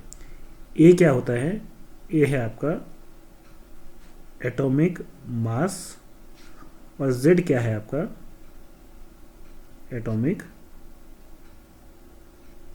नंबर, ठीक है। हालांकि एटॉमिक स्ट्रक्चर में हमें इसे डिटेल में फिजिकल वाले पार्ट में कवर करना है कि हम उसमें डिटेल में इसको समझेंगे कि एग्जैक्टली क्या होता है। बट अभी के लिए किसी भी एटम को रिप्रेजेंट करने का तरीका ये है कि Z जो होता है उसका एटॉमिक नंबर होता है और A उसका एटॉमिक मास होता है। तो अच्छा, एटॉमिक नंबर क्या होता है, ध्यान रखना, atomic number is the total number of protons. ध्यान रखिएगा, एटॉमिक नंबर में अगर हम किसी का, जैसे नाइट्रोजन है, नाइट्रोजन का एटॉमिक नंबर कितना है 7, तो इसका मतलब 7 क्या, तो 7 प्रोटॉन्स हैं। हालांकि अगर न्यूट्रल एटम है तो जितने प्रोटॉन्स होंगे उतने ही क्या होंगे, इलेक्ट्रॉन्स होंगे, क्योंकि एटम न्यूट्रल है, कोई झटका वटका तो लगता नहीं, करंट तो लगता नहीं है। तो इसका मतलब नंबर ऑफ प्रोटॉन भी कह सकते हो, नंबर ऑफ इलेक्ट्रॉन्स भी कह सकते हो, लेकिन वो न्यूट्रल एटम में। तो ज़्यादा सेफर डेफिनेशन क्या है Z की, it is the total number of protons. क्यों कि आप अगर सोडियम एटम की बात करोगे तो सोडियम एटम का एटॉमिक नंबर 11 है। 11 का मतलब इसमें 11 प्रोटॉन्स हैं और 11 ही क्या होंगे, इलेक्ट्रॉन्स होंगे। लेकिन अगर आपने इसे एक इलेक्ट्रॉन निकाल दिया और क्या बना लिया, Na प्लस बना लिया। Na प्लस का मतलब एक इलेक्ट्रॉन निकल गया, पॉजिटिव चार्ज का मतलब होता है डेफिशिएंसी ऑफ इलेक्ट्रॉन। तो एक इलेक्ट्रॉन निकल गया, तो इलेक्ट्रॉन ही निकला है, प्रोटॉन तो नहीं निकले। तो प्रोटॉन तो बेटा अभी भी कितने हैं, 11, और इलेक्ट्रॉन कितने हो गए, 10। तो क्या एक इलेक्ट्रॉन निकलने से सोडियम का एटॉमिक नंबर चेंज हो जाएगा, नहीं। एटॉमिक नंबर हमेशा, एटॉमिक नंबर तभी चेंज होगा जब उसके अंदर प्रोटॉन्स का नंबर चेंज हो जाए। तो इसका मतलब हमेशा ध्यान रखिएगा, atomic number is equal to the number of protons, है ना। इलेक्ट्रॉन्स के बराबर कह सकते हैं, लेकिन न्यूट्रल स्टेट में तो सेफर डेफिनेशन यही है ना यार, कि हम इसको क्या कहते हैं, नंबर ऑफ प्रोटॉन्स। और ए क्या है आपका, एटॉमिक मास। अच्छा, एटम का मास क्या होगा, कि एटम के अंदर जो भी चीज़ है उसका मास। तो एटम के अंदर क्या क्या है, तो एटम के अंदर न्यूक्लियस है। अच्छा, न्यूक्लियस के अंदर दो चीज़ें होती हैं, कौन कौन सी दो चीज़ें होती हैं न्यूक्लियस के अंदर, एक होता है बेटा प्रोटॉन और दूसरा होता है न्यूट्रॉन। और न्यूक्लियस के बाहर इलेक्ट्रॉन्स होते हैं।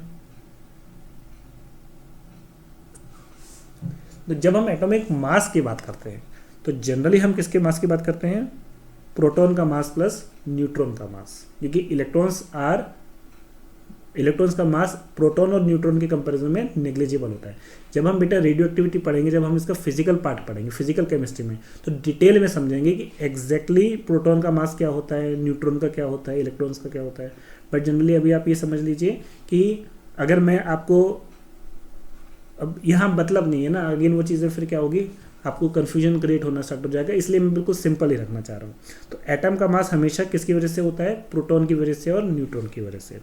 तो mass of neutron plus mass of proton that is equal to atomic मास।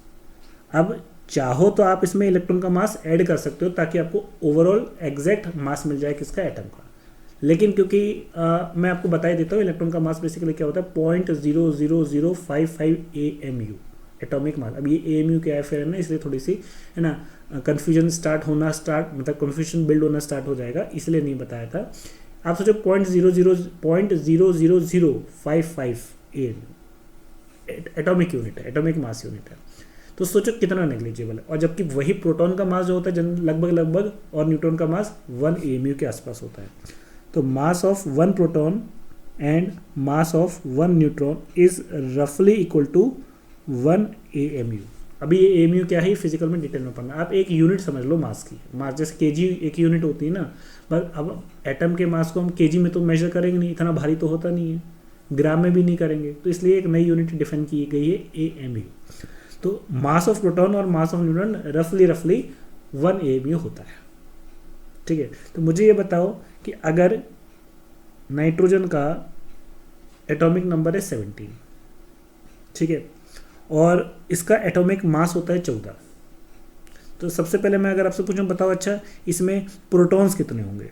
तो प्रोटॉन तो बहुत आसान है बताना, जो इसका एटॉमिक नंबर है वही नंबर ऑफ प्रोटॉन्स है 7।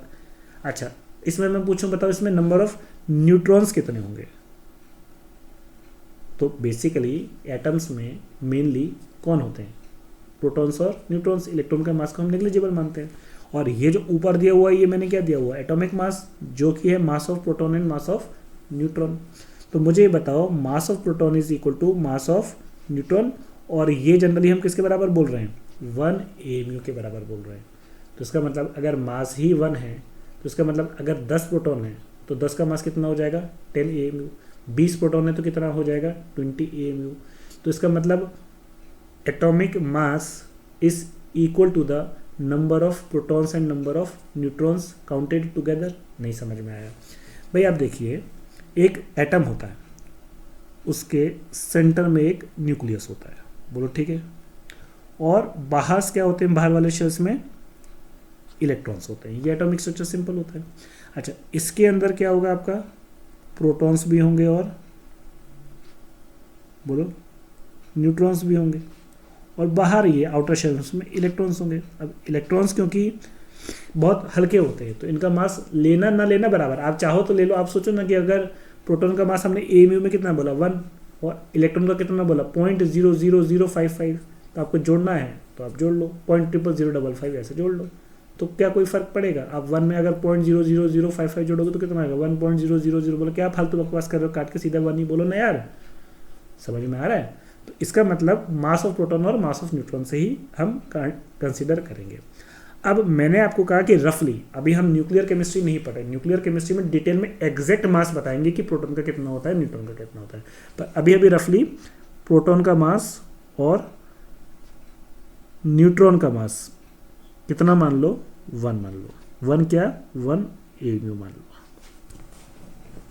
और इन्हीं दोनों का मास मिलके क्या बनता है एटॉमिक मास। तो इसका मतलब ये हो गया मास of proton plus mass of neutron nitrogen में, ये कितने हो गए 14, और एटॉमिक नंबर से हमें ये पता चल गया था मास ऑफ प्रोटॉन। अब बोलोगे कि सर सर सर कुछ गड़बड़ है, गोलमाल है भाई, सब गोलमाल है। बोले सर क्या, आपने Z को बोला था एटॉमिक, कहाँ गया कहाँ गया, Z कहीं गया, हमने लिखा था ना, आपने Z को बोला था क्या, Z तो होता है atomic number and it is equal to number of proton, और अभी अभी आप बोल रहे हो मास ऑफ प्रोटॉन। तो बेटा एक बात बताओ, मास ऑफ प्रोटॉन तो कितना है 1 है ना, तो रफली 1 है ना, तो एक बात बताओ कि अगर किसी में 10 प्रोटॉन है तो उसका मास कितना हुआ 10, और मैं पूछूँ अच्छा बताओ इसके अंदर नंबर ऑफ प्रोटॉन्स कितने हैं, तो भी नंबर 10 ही बोलोगे, सिंपल है ना। अगर किसी का एटॉमिक मास छोड़ो, किसी के अंदर प्रोटॉन 20 है तो बताओ उसका मास कितना होगा 20 प्रोटॉन का 20, और नंबर ऑफ प्रोटॉन्स भी कितने होंगे 20, तो क्यों इतना टेंशन ले रहे हो। तो इसका मतलब mass of proton is equal to the रफली equal to the number of protons, तो मैं मास नंबर को प्रोटॉन नंबर भी मान सकता हूँ।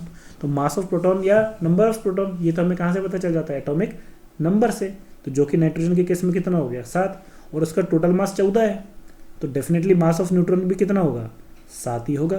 तो ये कैसे number of neutron n of n, number of neutron कैसे निकलेगा, atomic mass minus atomic number, mass number में से अगर एटॉमिक नंबर माइनस कर लोगे तो आपका क्या निकल आएगा नंबर ऑफ न्यूट्रॉन्स निकल आएगा। पता है ये पॉइंट ऑफ कन्फ्यूजन होता है ना, अच्छों को नहीं पता है, क्यों पता है, मैं इसको कैसे पूछता हूँ, मैं आपसे बोलता हूँ कि अगर मैंने एक एलिमेंट दिया x, इसका ऐसे लिख के दिया 135 है ना, एग्जाम में इस टाइप के सवाल आते हैं, वो इससे पूछेगा कि बताओ प्रोटॉन का नंबर कितना है और न्यूट्रॉन्स कितने हैं, प्रोटॉन कितने हैं और न्यूट्रॉन कितने हैं, तो बच्चा बता देता है, गलती नहीं करता, बोलता है कि अच्छा ये जो लिखा है 57 ये क्या है प्रोटॉन, और न्यूट्रॉन निकालने हैं तो क्या करना पड़ेगा, ऊपर वाले में से नीचे वाले को माइनस करना पड़ेगा 57, तो 135 माइनस 57 करोगे तो न्यूट्रॉन का नंबर पता चल जाएगा। ऐसे ही करते हो, और शायद अभी तक आप ऐसे ही करते आए होगे, इतना तो शायद आपको पता होगा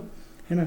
लेकिन मैं आपसे पूछूं कि मैंने आपसे क्या पूछा था, न्यूट्रॉन का नंबर, आपने न्यूट्रॉन का नंबर निकालने के लिए क्या किया 135, जो कि इसका क्या था एटॉमिक मास था, इसमें से क्या माइनस कर दिया 57, और 57 क्या था एटॉमिक नंबर था। तो एक बार बताओ मास में से मास ही माइनस करोगे ना कि नंबर माइनस कर दोगे, यार प्रिंसिपल ऑफ होमोजेनिटी सुना होगा ना, same type of things can be added और सब्सट्रैक्टेड टुगेदर। मास में मास ही जोड़ोगे ना कि मास में लीटर जोड़ दोगे, मैं बोलूँ आपसे बताओ 7 घोड़े और 2 गधे टोटल कितने हुए, तो 9 बोल दोगे क्या, 7 घोड़े और 2 गधे कितने हुए, तो बोलोगे इतने ही हुए, क्या घोड़ों को गधे के साथ जोड़ दोगे? नहीं, सेम चीज़ें ही जुड़ेंगी। तो मास के साथ मास ही जुड़ेगा, लीटर के साथ लीटर ही जुड़ेगा, मीटर के साथ मीटर ही जुड़ेगा।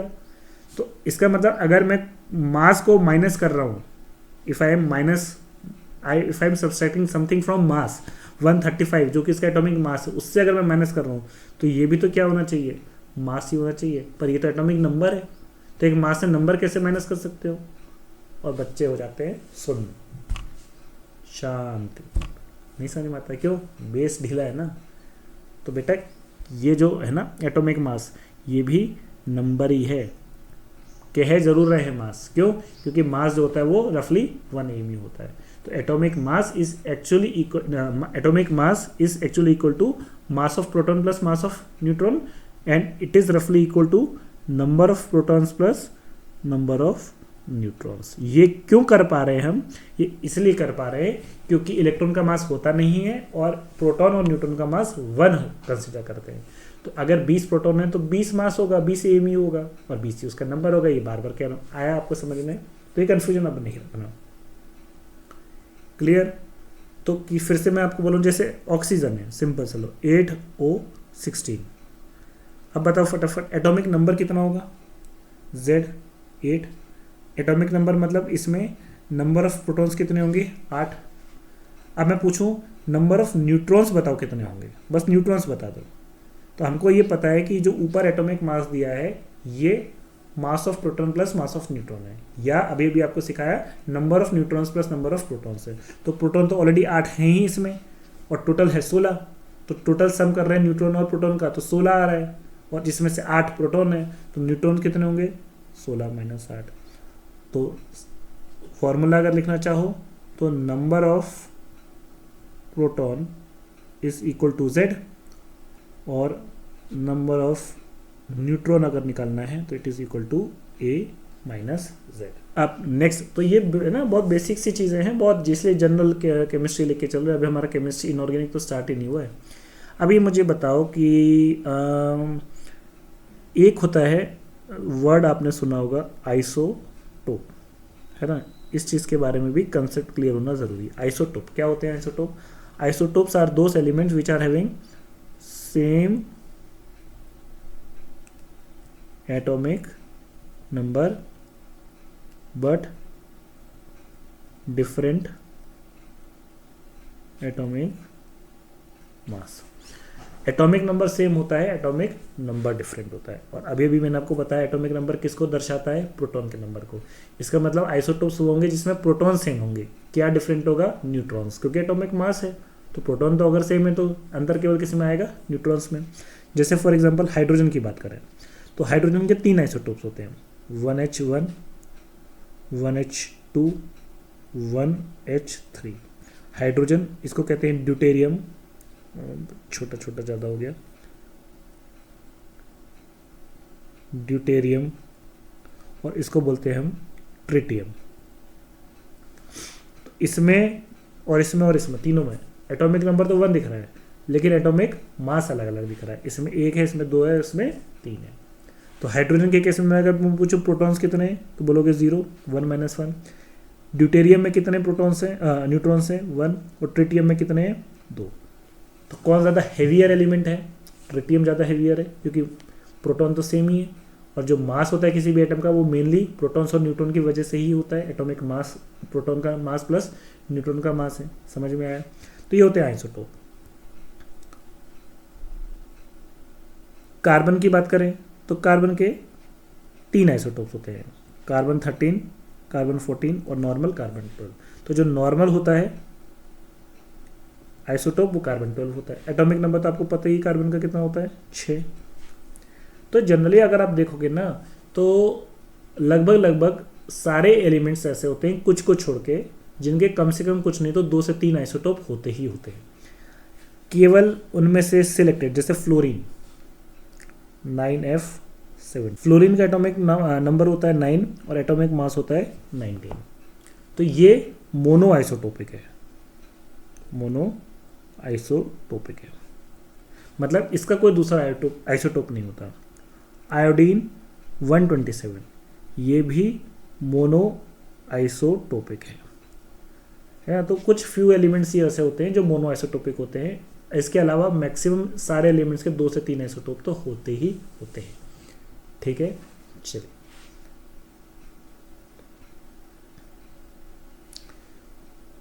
नेक्स्ट फिर इसमें एक आता है बेटा iso electronic. Iso electronic, iso का मतलब होता है सेम और इलेक्ट्रॉनिक मतलब इलेक्ट्रॉन्स। तो आइसो इलेक्ट्रॉनिक ऐसे एटम्स या आयंस होते हैं जिनमें सेम क्या हो, इलेक्ट्रॉन्स। जैसे कि अगर मैं बात करूं O2 माइनस N3 माइनस, ठीक है, Na plus Mg2 plus C4 minus. तो देखिए बेटा सबसे पहले आप मेरे को इनके क्या बता दीजिए, एटॉमिक नंबर बता दो। तो नाइट्रोजन का एटॉमिक नंबर 7, ऑक्सीजन का 8, सोडियम का 11, मैग्नीशियम का 12 और कार्बन का 6। और ये क्या बताता है बेटा, नंबर ऑफ प्रोटॉन्स को। एटॉमिक नंबर क्या बताता है, नंबर ऑफ प्रोटॉन्स को। अब देखिए N3 माइनस है, तो उसका मतलब अगर नाइट्रोजन नॉर्मल होता बिना किसी चार्ज के होता तो 7 प्रोटॉन होते हैं और 7 ही इलेक्ट्रॉन्स होते हैं न्यूट्रल केस में। 3 माइनस का मतलब कितने इलेक्ट्रॉन और एक्स्ट्रा आ गए, 3। तो 7 पहले न्यूट्रल केस में 7 प्रोटॉन थे और 7 ही इलेक्ट्रॉन थे। 3 माइनस का मतलब 3 नेगेटिव चार्ज, 3 इलेक्ट्रॉन और आ गए, तो 7 और 3 कितने हो गए, 10। ऑक्सीजन का एटॉमिक नंबर 8, मतलब न्यूट्रल स्टेट में 8 प्रोटॉन और 8 इलेक्ट्रॉन्स। 2 माइनस का मतलब 2 एक्स्ट्रा इलेक्ट्रॉन आ गए, तो इसके भी कितने हो गए, 10। सोडियम 11 है, प्लस का मतलब 1 इलेक्ट्रॉन चला गया, तो 11 में से 1 चला गया तो कितना बचा, 10। तो आप पहले न्यूट्रल से कंपेयर कर लेना कि न्यूट्रल में कितने होते और प्लस है कि माइनस, उस हिसाब से माइनस प्लस कर लेना। मैग्नीशियम में 12 प्लस 2 मतलब 2 चले गए, कितने बचे, 10। कार्बन में 6, 4 माइनस 4 आ गए, कितने हुए, 10। तो अब देखो बेटा ये सारे के सारे क्या हैं आपके, इन सब में प्रोटॉन्स अलग अलग है लेकिन इलेक्ट्रॉन सेम है। तो ऐसी स्पीसीज क्या हो गई बेटा आपकी, आइसो इलेक्ट्रॉनिक। तो आइसोटोप समझ में आया, आइसो इलेक्ट्रॉनिक समझ में आया, क्लियर है। और ऐसा ही नहीं कि केवल इसमें, मतलब केवल एटम्स में, मॉलिक्यूल्स में या कंपाउंड में भी ये चीज़ एप्लीकेबल हो जाती है। जैसे फॉर एग्जांपल H2S और HCl, इसमें काउंट कर लो बेटा। तो हाइड्रोजन भले H2S है, अब ये कंपाउंड है लेकिन मिलके तो एलिमेंट से ही मिल बन के बना है ना। तो कितने हाइड्रोजन के एटम्स हैं इसमें, 2। हाइड्रोजन का एटॉमिक नंबर कितना होता है, 1। न्यूट्रल ही है, कोई चार्ज नहीं किसी में, तो हाइड्रोजन में नंबर ऑफ प्रोटॉन्स कितने होंगे, 1 हाइड्रोजन में, तो 2 में कितने होंगे, 2। सल्फर, तो सल्फर का एटॉमिक नंबर कितना होता है बेटा, 16। तो बेटा अब ये चीज़ें थोड़ी सी ध्यान हो आपको कि एटॉमिक नंबर एटलीस्ट 1 से लेकर 20 तक तो याद ही हो। मैं याद करवा दूंगा, उसकी गारंटी मेरी है, चिंता मत करो। जनरली है ना याद हो जाते हैं, पर अगर आपको नहीं है फिक्र मत करो, जब हम एक्चुअली अपनी पीरियोडिक टेबल स्टार्ट करेंगे मैं आपको याद करा दूंगा। 2 सल्फर का एटॉमिक नंबर होता है 16, तो उसका मतलब उसमें भी नंबर ऑफ इलेक्ट्रॉन्स कितने होंगे, 16। जितने प्रोटॉन होते हैं ना इलेक्ट्रॉन, कितने हो गए बेटा, 2 ना 18। HCl में हाइड्रोजन का एटॉमिक नंबर होता है 1, तो 1 प्रोटॉन 1 इलेक्ट्रॉन। क्लोरीन का एटॉमिक नंबर होता है 17, तो न्यूट्रल स्टेट में 17 प्रोटॉन और 17 इलेक्ट्रॉन। तो इसमें भी टोटल नंबर ऑफ इलेक्ट्रॉन्स कितना है बेटा, 18। तो देखिए ये दोनों भी क्या हैं, आइसो इलेक्ट्रॉनिक हैं। समझ में आया। मॉलिक्यूल्स के केस में भी हम इसी तरीके से इलेक्ट्रॉन को काउंट कर सकते हैं, बट आपको क्या पता होना चाहिए, आपको एटॉमिक नंबर पता होने चाहिए। तो मैं एक्सपेक्ट करता हूँ 1 से लेके 30 तक खासकर जो एलिमेंट्स हैं इनके एटॉमिक नंबर आपको पता हो, ये आपका फ़र्ज़ है ये चीज़ पता होना। और आई थिंक अब आप उस स्टेज में हो, अब आप 9th-10th में नहीं हो, तो मुझे उम्मीद है कि आपको 1 से लेकर 20 तक के एटॉमिक नंबर पता होंगे। अगर नहीं पता है तो प्लीज़ इसे एटलीस्ट याद कर लीजिए 1 से लेकर 20 तक के। पीरियोडिक टेबल तब पढ़ेंगे तो उसमें तो याद हो ही जाएगी गारंटी, नहीं है तो एटलीस्ट आप इसको याद कर लीजिए, ये मैं आपसे रिक्वेस्ट कर रहा हूँ, ठीक है। इंपॉर्टेंट है ये चीज़, क्लियर। 1 से लेकर 20 में क्या ना, अगर मैं आपसे पूछूं 16 तो मुंह से निकलना चाहिए सिलिकॉन, मतलब इतना होना चाहिए। 15 फॉस्फोरस, 14। 1 से लेकर 20 तक का मतलब ये है पहले का 1 से लेकर 20 तक का मतलब ये कि अगर मैं आपसे बोलूं 16 तो मुंह से निकलना चाहिए सल्फर एटॉमिक नंबर। मैं आपसे पूछूं 15 तो फॉस्फोरस, 14 तो सिलिकॉन, 19 तो 19 किसका है, अब देखो उन्हें आप सोच में पोटेशियम का, ठीक है, तो ये चीज़ें आपको पता होनी चाहिए। 11 सोडियम का, तो 1 से 20 या 30 तक, फिर 21 से 30 आपके डी ब्लॉक के एलिमेंट्स आ जाएंगे। तो एटलीस्ट 1 से लेकर 30 तक पता हो, चीज़ें थोड़ी अच्छी समझ चलेंगी। नहीं तो थोड़ा इंतजार कर लो, पीरियोडिक टेबल का वहाँ आ ही जाएगा। क्लियर? तो बेटा ये आपका पहली क्लास थी, मैं बेसिकली एक कह सकते हो ओरिएंटेशन प्लस जनरल केमिस्ट्री की क्लास थी। अभी भी जनरल केमिस्ट्री ही कंटिन्यू करेंगे, अब आगे चल के हम उसका थोड़ा सा और बेसिक फंडामेंटल समझेंगे। तो बेसिकली मुझे को आपको समझाना था कि किस तरीके से हमारे कोर्स चलेगा, किस तरीके से आपको पढ़ना है। मैं अभी बार बार आपसे रिक्वेस्ट कर रहा हूँ कि ये आपकी कटाई छटाई चल रही है, बिल्डिंग बनेगी, एक खूबसूरत इमारत बनेगी, एक खूबसूरत घर बनेगा, लेकिन उसके लिए इनिशियल लेवल पे आपको मेहनत करनी पड़ेगी। ये वो एक इनिशियल लेवल की मेहनत है। तो मैं गारंटी ले रहा हूँ, मेरे साथ चलोगे तो आप अपने ड्रीम तक ज़रूर पहुँचोगे। ये मेरा वादा नहीं, मेरी गारंटी है। लेकिन मेहनत उतनी करनी पड़ेगी, जी तोड़ मेहनत करनी पड़ेगी। मेरे साथ मेहनत करने के लिए तैयार हो, मेरी एनर्जी से एनर्जी मिलाने के लिए तैयार हो, तो डेफिनेटली आप ये कर पाओगे। ठीक है, इसे मतलब ये तो आज तरीके से मैंने आपको समझाया कि how the thing works, how actually हमारे सोचने का। पहले इसलिए तो मैंने कहा था आप ये तो डिसाइड करो कि आप ये तो सोचो कि आपने सीडी गलत जगह, मतलब आपको ये एहसास तो होना चाहिए कि आप कोशिश तो कर रहे हो सक्सेस पाने की, लेकिन सीडी गलत दीवार पे लगाई है। तो आपको तो क्लियर होना चाहिए, आप ये पहले सोचो कि आपने सीडी सही दीवार पे लगाई है कि गलत दीवार पे लगाई है। तो अगर गलत दीवार पे लगाई तो आप उसे चेंज कीजिए। तो ये चीज़ आपको एहसास तो हो। क्या होता है, हमारी पूरी ज़िंदगी चली जाती है और हमें ये एहसास ही नहीं होता कि हम ज़िंदगी भर गलत चीज़ों की तरफ भागते रहते हैं, और हमको लगता है कि यार हमें कुछ मिला ही नहीं, हमारी तो किस्मत ही ख़राब है, हम तो उस चीज़ के लिए बने ही नहीं। ऐसा नहीं है बेटा, चीज़ों का थोड़ा सा फोकस चेंज करो। अगर कोई चीज़ वर्क नहीं कर रही तो सोचो भी हम सही डायरेक्शन में जा रहे हैं कि नहीं जा रहे हैं। ऐसा तो नहीं कि हमें सक्सेस इसलिए नहीं मिल रही क्योंकि हम एफर्ट्स तो कर रहे हैं लेकिन गलत तरीके से कर रहे हैं। तो दोनों ही चीज़ें होती है बेटा, ध्यान रखना हमेशा। सही चीज़ गलत समय पर करोगे तो भी रिजल्ट नहीं मिलेगा, और सही समय पर गलत चीज़ें करोगे तो भी रिजल्ट नहीं मिलेगा। तो सही समय पर सही चीज़ करना बहुत ज़रूरी है। उसके लिए आपके पास एक मेंटर, मैं हूँ आपके साथ होना, आपकी लाइफ में एक मेंटर, एक गुरु, एक शिक्षक का होना बहुत बहुत बहुत ज़रूरी है। बिना उसके आपकी लाइफ को एक प्रॉपर दिशा नहीं मिल सकती। इसीलिए विद दिस अब नेक्स्ट क्लास से अब हम प्रॉपर जो एस ओरिएंटेशन था मेरे को आपको समझाना था और बेसिक चीज़ें आपको बतानी थी वो मैंने आपको बता दी। नेक्स्ट लेक्चर से, नेक्स्ट क्लास से हम प्रॉपर है ना, एक जो क्लास का एक फॉर्मेट होता है वो फॉलो करेंगे, एक शेड्यूल बिल्कुल बेसिक से लेके ईंट बाई ईंट लगा के चलेंगे। कटाई छटाई अभी थोड़ी और बची है, थोड़ी और सीखेंगे, थोड़ा और बेसिक फंडामेंटल समझेंगे, अपने आप को और मजबूत करेंगे, हम अपनी बुनियाद मजबूत करेंगे और फिर उसके ऊपर हम अपनी इमारत बनाना स्टार्ट करेंगे। बने रहिए मेरे साथ, मिलते हैं अगले वीडियो में। Till then good bye.